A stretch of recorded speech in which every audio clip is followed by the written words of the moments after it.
Hi, I'm Dana, and I'm really sorry if there's loads of annoying background noise. People are doing things. It's the area I live in. I'm trying really hard to not live here. I can't do anything about it right now. But for today's video, it's going to be a bit rambly because I'm sort of shoving a few things in, but I feel like they're all connected. So I want to talk about sort of having safe people, and also as a disabled person, having to be able to rely on people and having to have people that can help me and having to have a support system, and how difficult that is to create as an autistic person, all that kind of thing. So I do feel like this might be quite rambly. But maybe it won't be. Maybe it'll be a really good video. I don't fucking know. So let's just start. So I want to start with the aspect of a safe person, because I feel like that's one of the big things I have always done, especially when I've been in situations where I'm having to very regularly socialise, like in school. I always had one person where I was like, they are my person. They will speak on my behalf. They will socialise and do the things, and I can just sort of stand here and trust on them to do that. Saying that though, I also really struggle to build and to maintain relationships. So quite often I would have that for a year or a year and a half tends to be how long it'd last.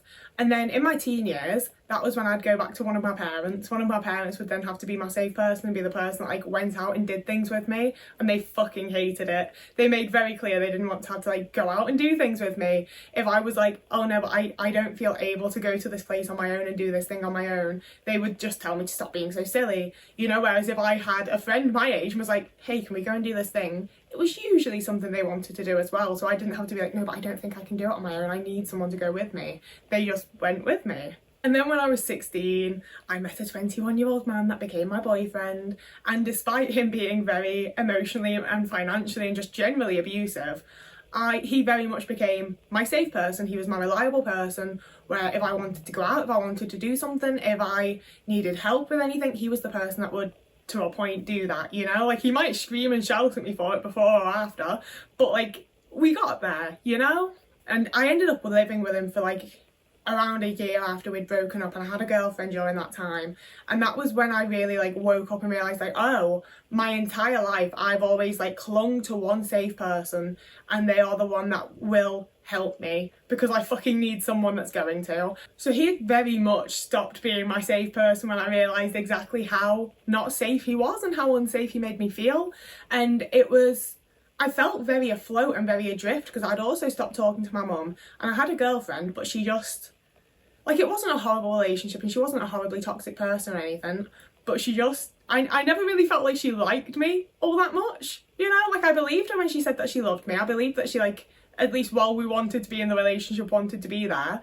But I also think that there were a lot of things that just sort of, I annoyed her and she felt mean about it, so she didn't want to let that show, but it was a whole thing, So as much as I did feel like I was very in love with her and I thought she was brilliant and everything, she wasn't my safe person, I thought the absolute sunshine out of her ass, but also she just didn't have that feel of this is my person. I didn't feel on edge around her. I didn't hate being around her in any way. I quite often felt safe and comfortable being around her. She was nice to me for the most part, but it just wasn't that connection of this is my safe person. I know that everything's alright when I'm with them. When we were travelling around together, when we were doing things together, I didn't have that not quite switch off, but that I don't have to be on, exhausting myself, paying attention to everything kind of thing. That's how I tend to feel with a safe person. I'm just I don't have to be 100% turned on, ready for anything, paying attention. I can relax a little bit even if I'm out in public, and that wasn't how I felt with her.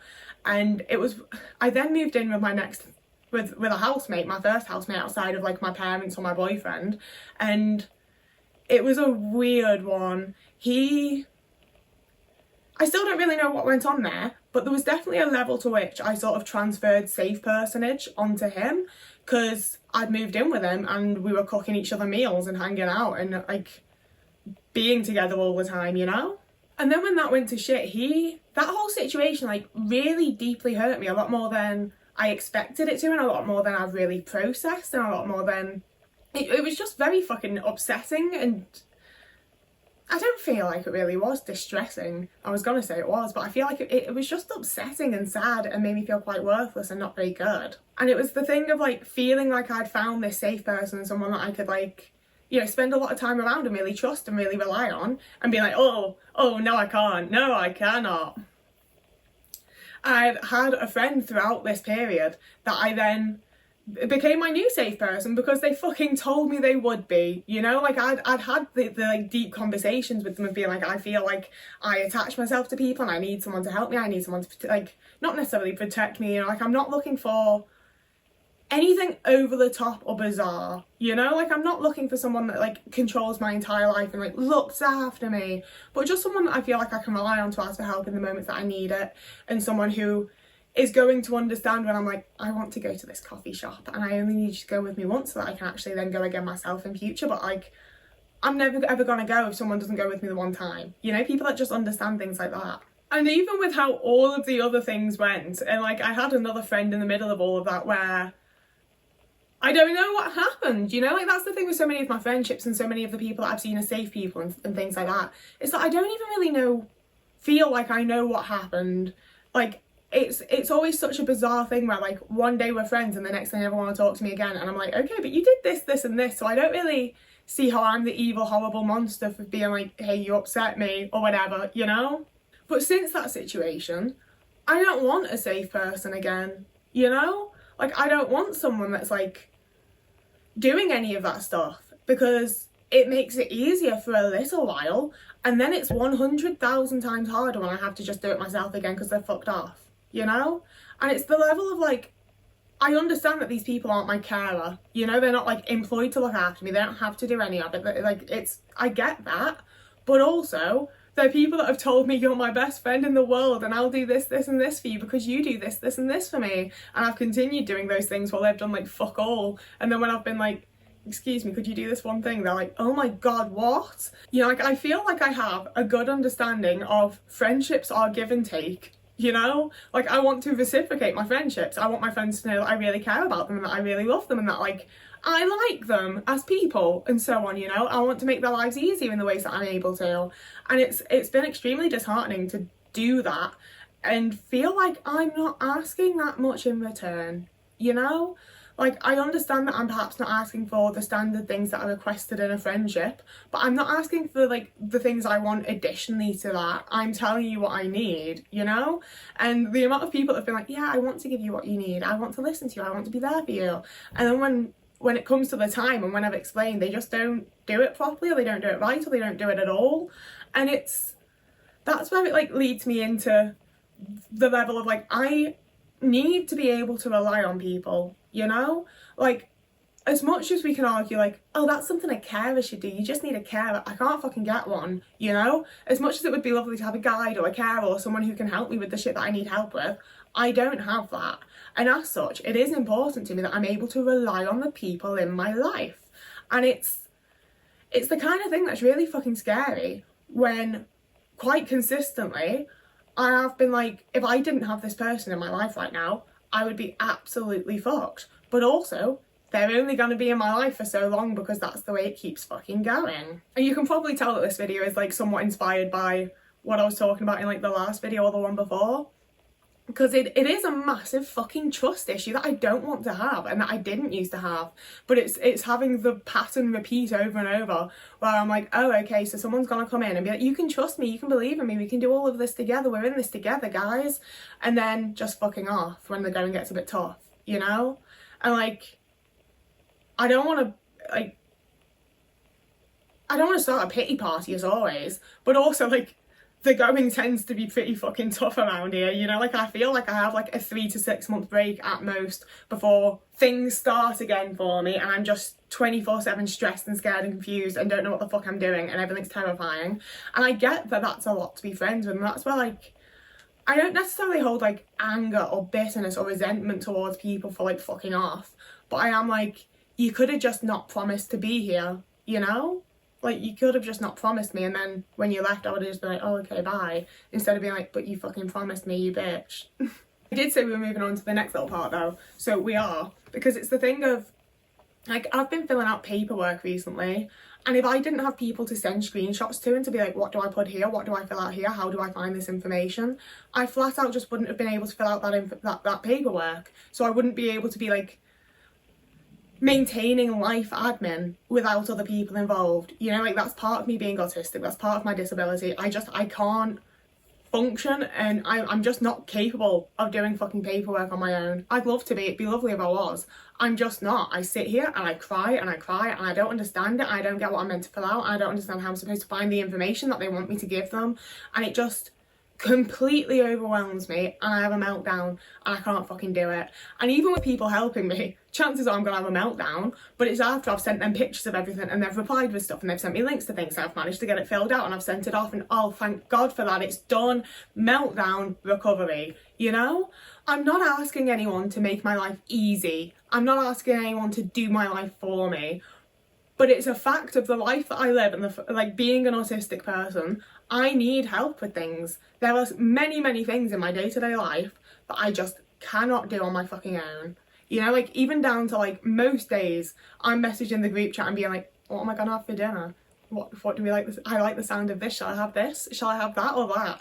Like, I need help deciding what to eat. I realistically need help actually getting around to eating, because there's so many nights that I either order takeout or just don't eat at all, or eat something that like ain't it, because I can't do it. I don't have that capability within me to do that every single fucking day. Like, I eat one meal a day, and quite often it's like not real food, you know, like there's not a single vegetable. I don't feel like I'm eating in a way that like fuels and sustains my body.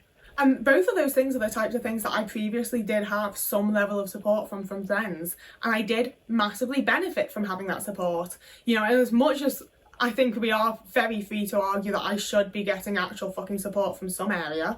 Like, I had my adult social services meeting and they told me they were going to forward me some paperwork to do like a means test thing to see if I would have to pay to get a carer or if they would be able to just like give me one.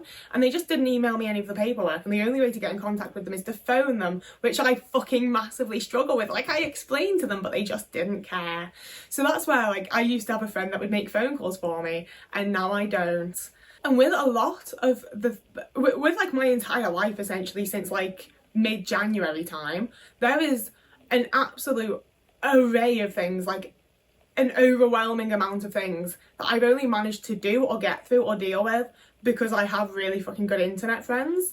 And even then it's the kind of thing where like it's better now because we have met in person for the most part, those who are like in the country and able to, and like even with the people that are a bit further afield, it's like I've been speaking to you on the daily for like months and months and months, and we know intimate details of each other's lives. Like, you know, they're not just internet people anymore at this point, they very much are my friends. But it's the whole fucking like butterfly effect thing, first of all, of I've gotten extremely fucking lucky. The majority of autistic people will not be in my position where they've spent years making videos detailing like their innermost struggles and traumas for other people to watch, to get a really fucking good understanding of them, to eventually speak to in person, to like get a back and forth going so that it's no longer like a parasocial one-sided thing. You know, like I've gotten so fucking incredibly lucky to have these internet friends that I can trust in the way that I would trust a real life friend, where if I do have faith that I will get around to the things that I need to do myself with their support and with them telling me like, you can fucking do it.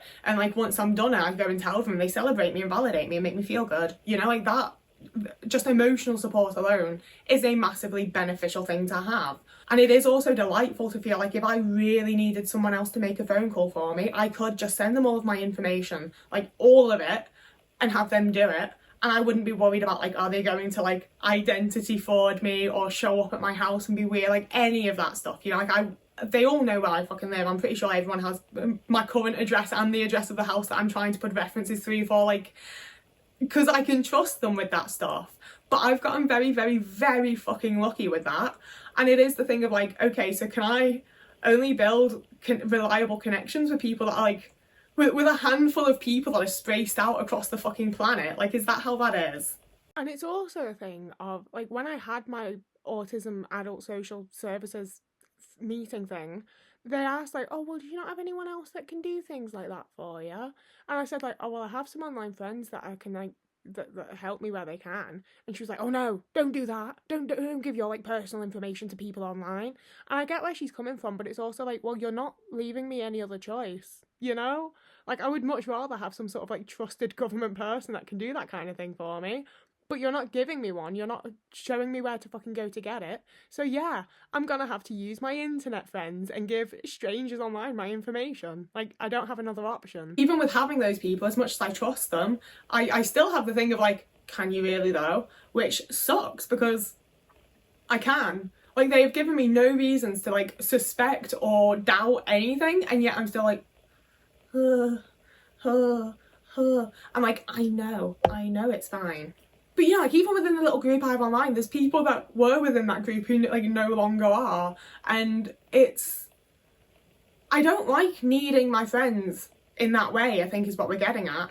You know, like, I would like it if I could have like the neurotypical friendships where it's just that we enjoy each other's company and like talking to each other, where it's only that, you know?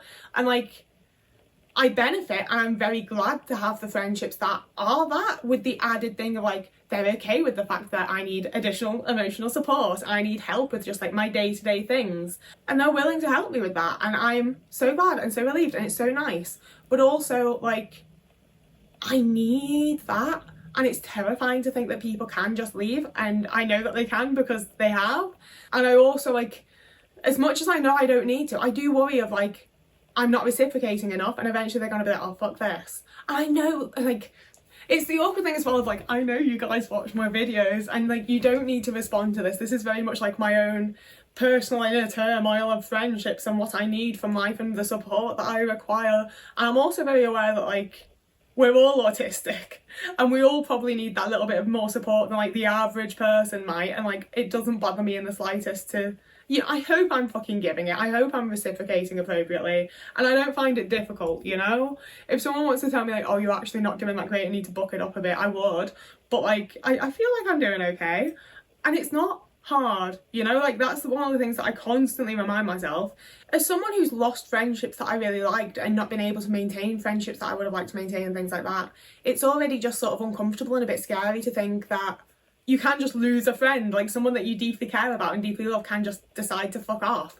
And having the added layer of like, oh, that's the person that's going to be my guarantor so that I can move house, or that's the person that helps me out with this thing, or that's the person that helps me out with this thing. It's an added layer of like fear and being scared and being like, please don't leave me. But also having like the self-awareness of like, I'm an adult and you literally can leave me at any point you want, because like, if a relationship isn't benefiting you, you should leave it or like talk to fix it or whatever. I just find it quite frightening to feel like I am relying on people when I've done that before and they've left. But I also don't really understand how to exist and be a person without accessing the support that I'm able to, and that's the support that I am able to access, you know? And it's also a thing of like, I get down and feel sad and like feel weird about it for myself. I don't think twice when friends want like support that is like exclusively autism based or towards whatever it is they have going on, or when they need a little bit of extra or whatever. Like, I'm glad that you could come to me. I'm happy to provide it, you know? And I think it is worth remembering that and keeping in mind that, like, at least for me, the friends that I've made and the people I have in my life are very much people that I think are quite similar to me, and the ways that they're not similar to me are very fun to learn about and get to enjoy. But I think we all have the base thing of like, you be there for each other and you're nice to people that are nice to you, and like reciprocate things and just generally try to make the world, like, your little, just trying to make my little part of the world a nice place, and having the other people that are in the little part of it also trying to make it a nice place, you know? And I think honestly as well, one of the most unhelpful things to come up in this sort of conversation is when people start being like, oh, well, they're your friends, not your carers. Like, I don't think any autistic person is expecting like actual like carer level support from their friends, but like we do deserve like the emotional and mental support and help with the things that we maybe can't do so well and things like that, you know? Like, I think that's fair, I think that's fine. Yes, it's different to how like a neurotypical friendship might function, but that's because it's different. So yeah, that's the video for now. I told you it was going to be a ramble, and I did hope that I would do a bit better than I have, to be honest with you. But I'm not doing great in general lately, so this is what you have. You can like and subscribe here if you want to. I make videos about autism and my childhood and my family and lots of other really horrible traumatic things, so stick around for that. It's really fun. I also post over on TikTok quite regularly, sometimes on Instagram, and I have a Blue Sky.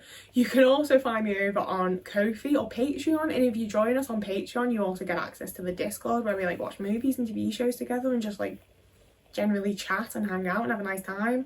So that'll be all linked down below. And for now, whoever you are, wherever you are, you're having a lovely morning, evening, day, afternoon, week, month, year, and I will see you again in a couple of days.